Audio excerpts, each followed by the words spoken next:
کسی ترتیب سے سنایا ہوگا، میرے آقا نے ترتیب ہی سے سنا ہوگا۔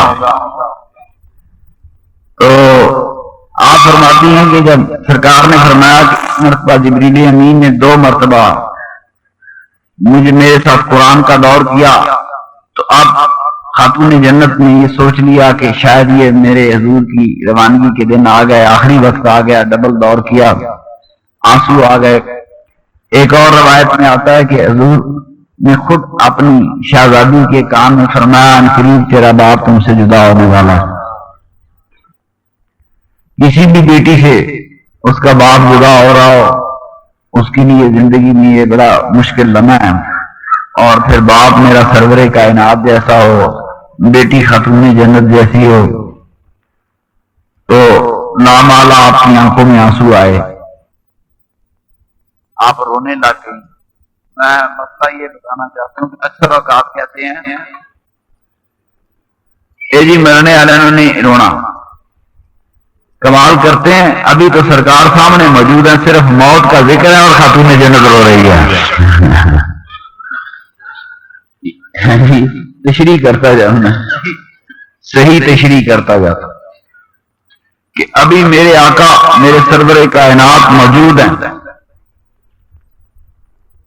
ذکر میرے آقا اپنی روانگی کا کرتے ہیں، اور بیٹی اپنے والد میرے آقا میرے سرور کائنات نبیوں کے تاجدار میرے رحمت للعالمین صلی اللہ علیہ وسلم کی دنیا سے جانے کی خبر، صرف خبر ہے، ابھی آنسو بہانے لگتی ہیں۔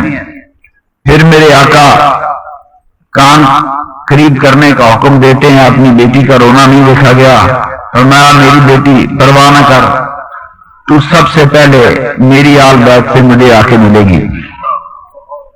یہ غیر معمولی روایت ہے، مسلم شریف نے اسے کئی مقامات پہ راوی بدل کے لایا۔ میرے دوستو، اکثر اوقات یہ کہا جاتا ہے کہ موت کا علم اللہ کے سوا کسی کو نہیں۔ اب میرے آقا کی یہ جو اب باپ اور بیٹی کے جو آج مذاکرات ہو رہے ہیں، قیامت تک سارے پردے علموں کے اٹھ رہے ہیں کہ نہیں اٹھ رہے ہیں؟ پہلے اعلان ہو رہا ہے کہ نہیں ہو رہا؟ میری شہزادی بڑا یہ تو موت کا علم تو اللہ کے پاس ہے، بے شک اللہ کے پاس ہے، مگر جو اللہ نے اپنے رسولوں کو دیا وہ رسولوں کو بھی تو دیا ہے۔ اب میرے آقا دنیا سے جانے کا اپنی بیٹی کو بتاتے ہیں، اور صرف اپنے زندگی یا موت کو متعلق بتانا یہ اور بات ہے، اور پھر اپنی شہزادی کے متعلق فرمانا کہ تو بھی میری آل بیت میں سے سب سے پہلے مجھے آ کے ملی۔ صرف یہ حدیث نہیں، اکثر یہ کہتے ہیں نا 3 غیب کے علم خدا کے پاس ہیں، کوئی کب مرے گا۔ میرے آقا کی ازواج مطہرات امہات المومنین نے سوال کیا تو آپ نے جواب دیا، اپنی امہات المومنین نے جب سوال کیا تو میرے آقا نے جواب دیا کہ تم میں سے میری وہ بیوی سب سے پہلے مجھے آ کر ملے گی جس کے ہاتھ زیادہ لمبے ہوں گے۔ سنیں اور میں بتاؤں کس موقع پہ کیا بات کہی، یہ بخاری شریف کی حدیث۔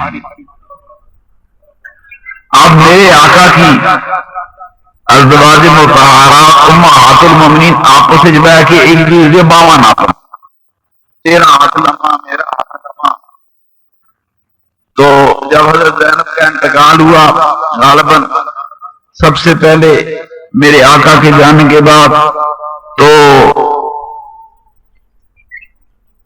پھر لوگوں نے اس حدیث کی امہات المومنین کو سمجھ آ گئی کہ ہاتھ لمبے سے مراد لمبا بازو نہیں، ہاتھ لمبے سے مراد سخی ہونا ہے۔ فرمایا وہ مجھے آ کر ملے گی جو سب سے زیادہ سخی ہوگی، تو جو سب سے زیادہ سخی تھی وہ ام المومنین میرے آقا کے بعد سب سے پہلے گئی۔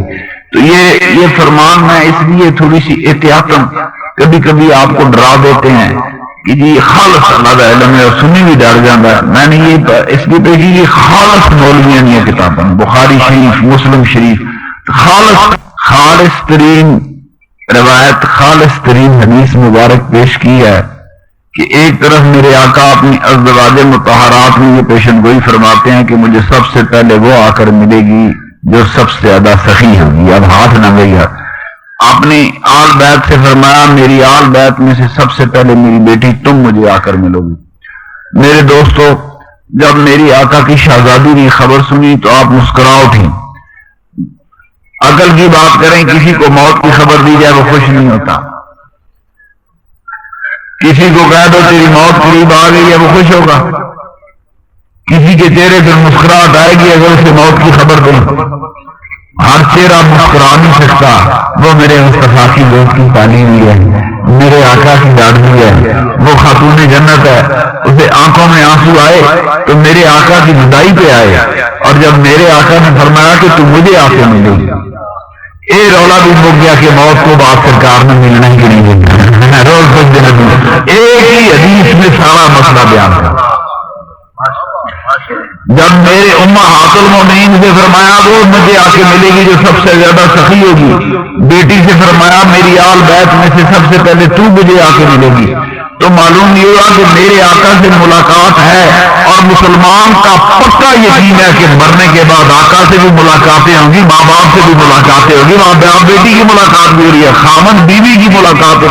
وہ جتنے آپ کے ذہن میں خدشے تھے میں ایک ایک کر کے نکال رہا ہوں کہ یہ حدیث بخاری اور مسلم شریف کی متفق علیہ حدیث ہے، پکیاں، دنیا کی کوئی طاقت ان کو آگے پیچھے نہیں کر سکتی۔ تو ایک ایک کر کے مسئلہ حل ہو گیا۔ قربان جاواں اس گھرانے پہ قدم قدم پر دین کی ابتدا کشائی کرتے گئے۔ میرے آقا میرے سرور کائنات نے جب کان میں فرمایا، ایک مقام پر آتا ہے کہ تو کیا اس بات پر راضی نہیں کہ تو سب سے پہلے میری آل میں سے مجھے آ کے ملے؟ بیٹی کیوں نہیں راضی؟ موتوں کی کیا حقیقت ہے؟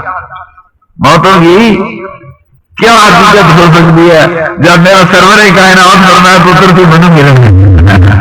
اب موت کی کوئی حیثیت نہیں رہے گی، خاتون جنت مسکرانے لگا۔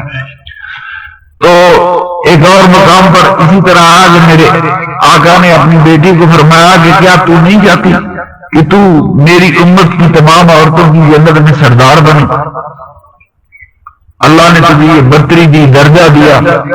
میرے دوستو، میرے آقا کی شہزادی بیٹی کی یہ خصوصیت ہے، اور یہ خصوصیت قیامت کے دن بھی قائم رہے گی کہ حدیث شریف میں آتا ہے کہ جب ساری دنیا، یہ اربوں خربوں انسان میدان معاشر میں اکٹھے ہوں گے تو میدان معاشر میں ایک منادی صدا دے گا کہ اے اہل معاشر اپنی گردنیں جھکا لو، نظریں نیچی کر لو، خاتون جنت میرے سرور کائنات کی صاحبزادی 70,000 حوروں کے ساتھ پرسرات پار کرنے والی ہیں، تو قیامت کو بھی گردنیں جھک جائیں گی۔ میدان معاشر میں تو نبی بھی کھڑے ہوں گے، درویش بھی کھڑے ہوں گے، نبی بھی کھڑے ہوں گے، فرشتے بھی کھڑے ہوں گے۔ فرمایا اہل معاشر گردنیں جھکا لو۔ تو یہ ساری شانیں میرے آقا میرے سرور کائنات کی صاحبزادی کو حاصل ہوئی، وہ کیا ہونا وہ حسنین کریمین کی والدہ ہے جی۔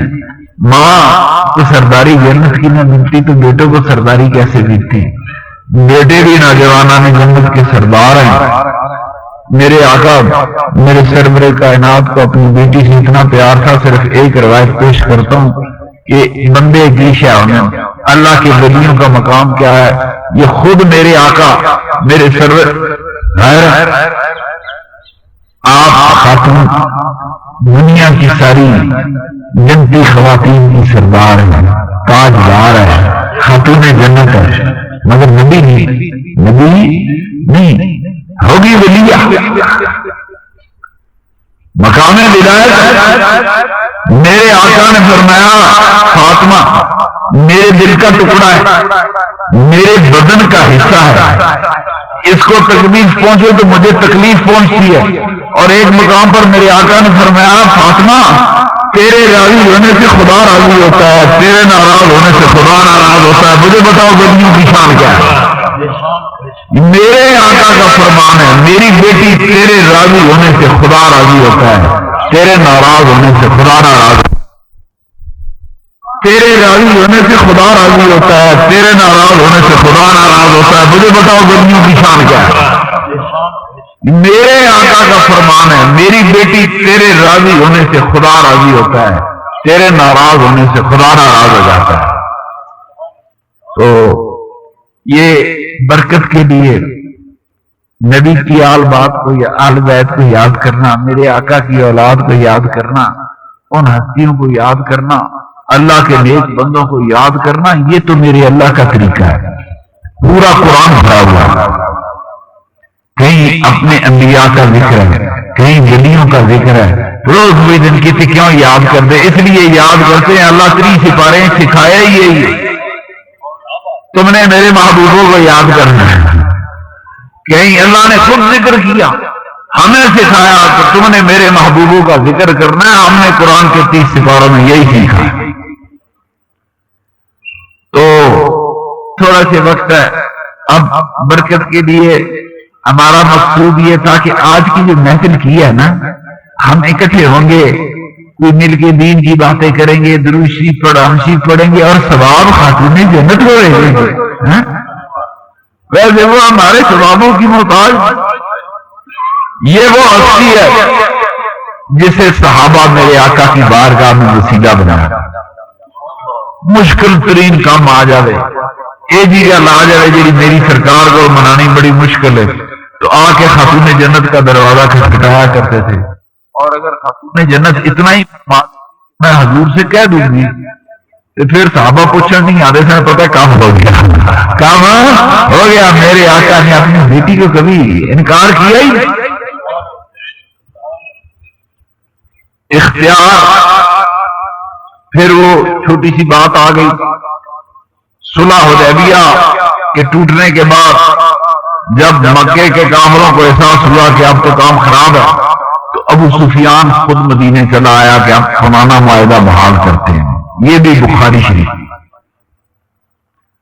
مدینے میں آ کر اس نے کئی لوگوں سے بات چیت کی کہ میری حضور سے بات چیت کرا دو، ہمارا پرانا معاہدہ جو ہے وہ قائم رہے۔ مختلف لوگوں کے پاس گیا، یہاں بڑے زبردست دو واقعات آتے ہیں۔ ایک تو یہ کہ ابو سفیان اپنی بیٹی ام حبیبہ کے گھر گئے ٹھہرنے کے لیے، اور بستر پہ بیٹھنے لگے تو تھی نے کیا ابا بستر پہ نہ بنو۔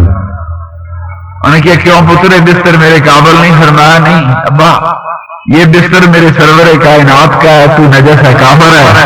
کافر باپ بھی ہو پر میرے آقا سرور کائنات کے بستر پر بیٹھ نہیں سکتا۔ بیٹی نے ام المومنین ام حبیبہ نے اپنے پریم میں میرے آقا کے بستر پہ نہیں بیٹھنے دیا۔ ساری دنیا کے رشتے ٹوٹ جاتے ہیں جب میرے مصطفیٰ کی محبت کا آغاز ہوتا ہے، پیچھے رہ گئے سارے دنیا کے۔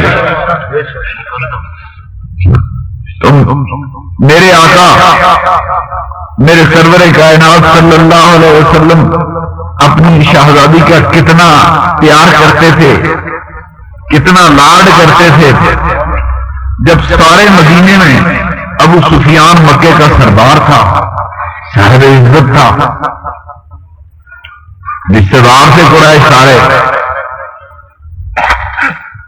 ابو سفیان کی بیٹی میرے آقا کے گھر میں ہے، ام حبیبہ ام المومنین رضی اللہ تعالی عنہا۔ تو آپ مختلف لوگوں سے پوچھتے ہیں کنوں کا؟ سارے مکے دے، ظاہر ہے ابو سفیان کی زیادہ دوستی بہادروں ہی سے ہو سکتی ہے، قریش سے ہو سکتی ہے، برادری سے ہو سکتی ہے جڑے مکے سے ہجرت کر کے ایک کوئی مشورہ دیتا کہ ایک راستہ ہے، خاتون جنت کی بارگاہ میں چلے جاؤ، دروازہ کھٹکھٹا کے فریاد کر، یہ تو بیوی صاحب گیا کہ چاچا جی میں کہہ دیں گی تو سمجھ تیرا کام ہو گیا۔ تیرے بیوی صاحب نے انکار کرتا، ابو سفیان مدینے کی سرزمین میں تیرا اور کوئی سپاہی نہیں بن سکتا۔ ابو سفیان گیا، رشتے چاچا لگتا سی، بوا کھڑکایا، پتر میں تیرا چاچا ابو سفیان ہے۔ بعد میں اس کو بھی خدا نے ایمان کی دولت سے نوازا رضی اللہ تعالیٰ عنہ۔ اس وقت تک ایمان کی دولت سے نہیں نوازے گئے تھے۔ بیٹی میں تیرا چاچا آیا، ایک سوالی بن گیا ہے تیرے بوئے سے، منو خالی نہ لوٹا۔ میری فریاد کہ میں چاہنا مکے دا جڑا معاہدہ حضور دا تے مکے تے مدینے والا رسی دوبارہ قائم ہو جائے، تے آپ میری عائشہ صدیقہ رضی اللہ تعالی عنہ میرے آقا کی انتہائی محبوبہ